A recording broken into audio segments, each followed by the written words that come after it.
Arrakis, desert planet, Dune.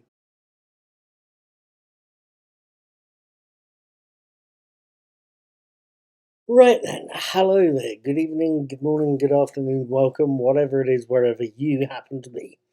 My name is Paul. I do the daily teaser, which is a set of daily brain teaser quizzes, purely for fun. I watch TV shows. I'm going to be watching Doctor Who tomorrow night. I've been watching Lovecraft Country over the past few weeks. You're welcome to read my reviews as and when I publish them. And I also watch movies occasionally.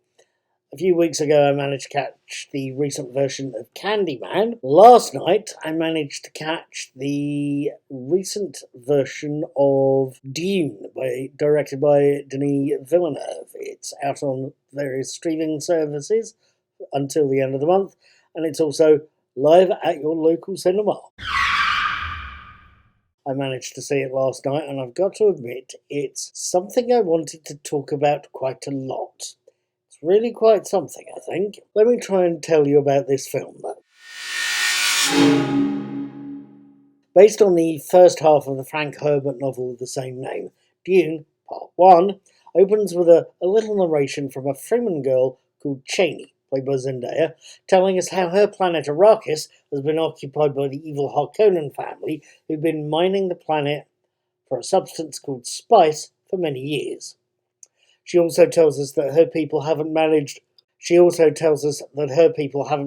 defeat the Harkonnens. The Harkonnens have been ordered off Arrakis by the Emperor himself. And the narration closes with Cheney wondering who the next oppressors are going to be. The scene shifts, and after the titles we see Paul Atreides, played by Timothée Chalamet, waking up and joining his mother Jessica, Rebecca Ferguson, for breakfast, where she tests him in the voice, a Bene Gesserit skill that designs to control people through the power of a voice, and she reminds him that he needs to prepare for a ceremony. Later that day, one that sees a visiting Imperial Herod order Paul's father, Duke Leto Atreides, Oscar Isaac, to take control of Arrakis. The planet is somewhere Paul finds out more about in a lesson from a set of film books about how the planet provides the spice that allows navigators to navigate safely through space, how the sandworms are the most dangerous animals on the planet, and the largest, and it tells us how the Fremen are the only people who know how to survive on Arrakis. Paul is deeply excited by the move and discusses the possibility of heading there early with one family retainer, Duncan Idaho, played by Jason Momoa, who has wise words about a series of dreams that have been troubling Paul. Those dreams and going early are something Paul discusses with his father Leto, who outright refuses to let his son go somewhere so dangerous without the protection of the Atreides military forces and without the potential help of the Fremen. Leto wants to negotiate with because he thinks they'll make good allies. Indeed, he sent Duncan there ahead of the rest of the family to try and negotiate. That decision is something that leaves Paul feeling miserable enough to do badly at a weapons training session with Gurney Halleck, Josh Brolin, the family bodyguard, who reminds Paul that the old Atreides family enemy, the Harkonnens, are brutal, to use his words. Paul needs to be able to fight when he's attacked, no matter what his mood. The scene shifts again, and we're shown how nasty the Harkonnens are, as we see a brief meeting between the Baron Vladimir Harkonnen, the head of the family, Stellan Skarsgård, and his nephew Rabban, Dave Bautista, and the Harkonnens' Mentat advisor, Peter de Vries, David Dastmalchian. I hope I've got that right. Rabban is angry about having to leave Arrakis and the wealth it represents, but the Baron tells Rabban that the Emperor is both powerful and jealous, and that there's traitors everywhere. Back on the Atreides homeworld, Jessica meets with her son again, bringing the family doctor, Yui Chen Chang, who warns Paul about the Bene Gesserit and how they're not to be trusted. Just before Paul has to meet Gaius Helen Moham, Charlotte Rampling, a very senior member of the Bene Gesserit, who has a test for Paul.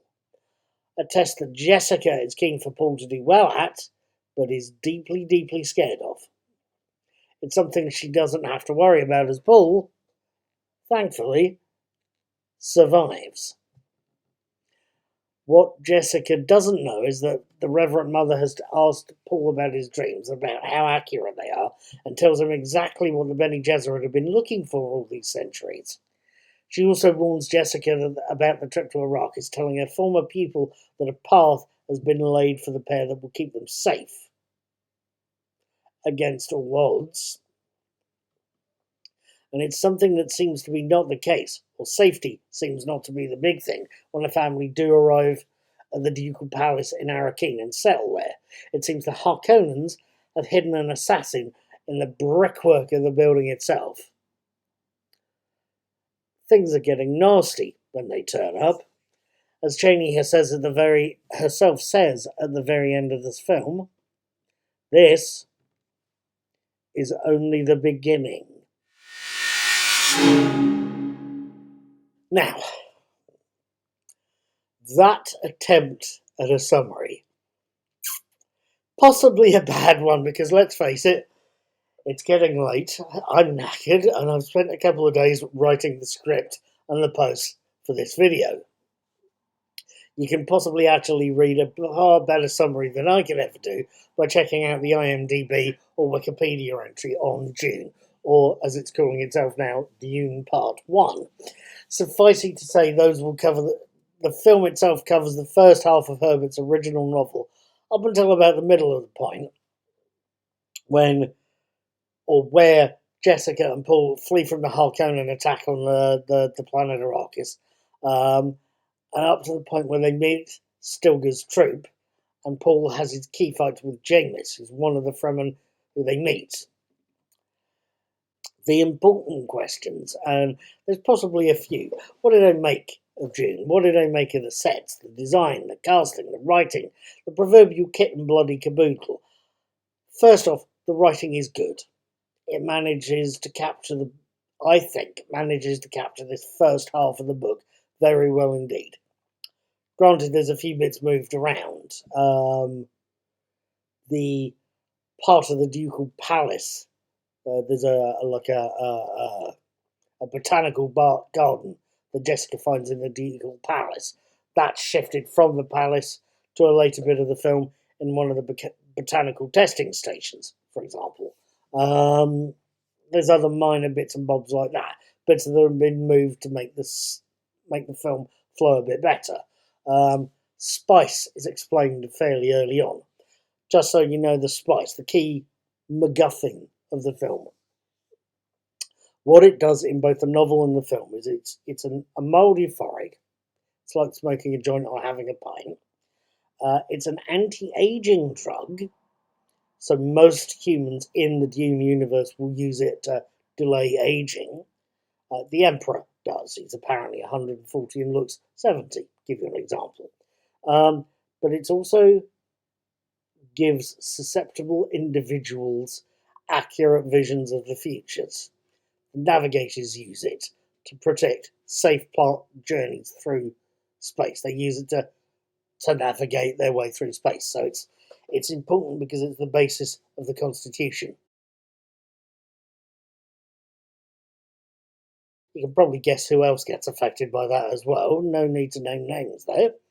At any rate, the writing is good and the direction is... This is only my second Denis Villeneuve film. The other one I saw was Blade Runner 2049, and I've got to admit, Blade Runner 2049 didn't particularly impress me. This has. Next off, the casting. The casting is pretty damn bloody good, actually. I'm not too familiar with Timothée Chalamet's work. This is the only film I've seen him in, but his performance in it, between his performance and the scripting, you can see the character of Paul Atreides moving from a shy teenage boy and growing into a young man who's being hammered by personal tragedy and a major war into a leader, and it's riveting to see him turn into that charismatic figure. The supporting cast are just as good. I think they're certainly on a par, if not better, with Chalamet. Oscar Isaac and Rebecca Ferguson as Leto and Jessica do very well indeed. Josh Brolin as Gurney Halleck, is fantastic. We don't see his version of the character singing and playing the balisette, which the character's supposed to do, but we do see him coming out with the famous flowery pseudo-biblical quotes that the character's famous for. He even has a prop version of the Orange Catholic Bible, the major holy book in the Dune series. You'll see him reading through that. The script in that is fascinating. It looks vaguely like Thai. So they've seemingly written they've got that little bit of detailing in there visually. Jason Momoa as Duncan Idaho is great, really is. Part 2's been greenlit, which Momoa's character, if they're being strict about it, Momoa's character won't be in it. He dies towards the end of this film rescuing or protecting Paul and Jessica. If a projected or talks of Dune Part 3 goes ahead, based on Dune Messiah, from what I've heard, it would be good to see Momoa reprising his role as Duncan. He plays it very well, I felt. Zendaya as Chani, she's not in this first half quite a lot. She does her part well. The scene where Paul fights Jamis and she hands him a knife is different to the book version, and she's very deeply cynical, very funny actually in a way, but I didn't see enough of her to tell you whether she's good, bad or indifferent. She did well. I don't know if she's stunning yet until I see the second film and see more of her version of Johnny. Stellan Skarsgård as the Baron, Dave Bautista as Raban were both fantastic. And the Baron in this take on Dune is not scared of using a knife himself. He literally stabs Dr. Yui, the villainous Dr. Yui.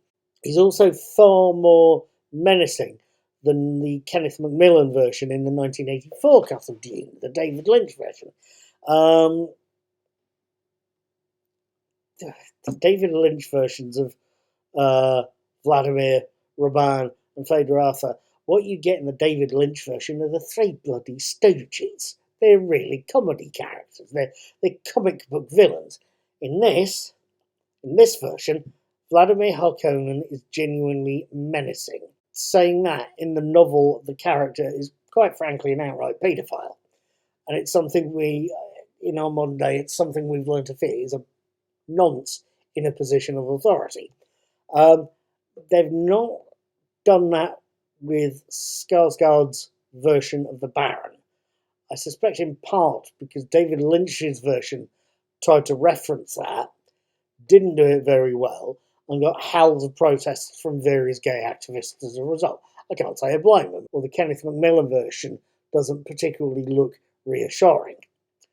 So it's not something they've done with that version. Saying that, I wasn't complaining too much because the character does look nasty. Then there's Javier Bardem as Stilgar, and Sharon Duncan Brewster as Liette Kynes, both of whom absolutely own their parts. The minute they walk onto view, absolutely perfect. Literally, Stilgar, Javier Bardem as Stilgar walks in for his first meeting with the Duke, spits on the table. That's it. He literally is it. And it's the same with Sharon Duncan Brewster as Liette Kynes. She comes in, they've got their first meeting, and she talks through the still suits and what they're supposed to do. And it's beautiful to watch. It is really a fantastic film, and there's so much I could be saying. The sets were great. The slab-built ducal palace in Arrakeen, the capital of Arrakis. It's got endlessly wide stairs. It's got endlessly long corridors. It's got endlessly long horizontal windows. It's hideously ugly, but ultimately something you want to explore. The highliners, the spaceships used for interstellar travel, the glow globes used to light rooms and floating around following members of the family. The ornithopters. Dear God, the ornithopters I could happily see more of, because the wings, those fascinatingly dragonfly-like wings, are quite something to watch. Then there's the worms. Those oh so iconic creatures from Dune. They are quite something to see. Like I say, there is a lot I could be adding to this video review. There is a lot I could be saying, but I will leave you with this. You'll know that I have a 5-star system of points for a movie. 0, 1, 2, 3, 4.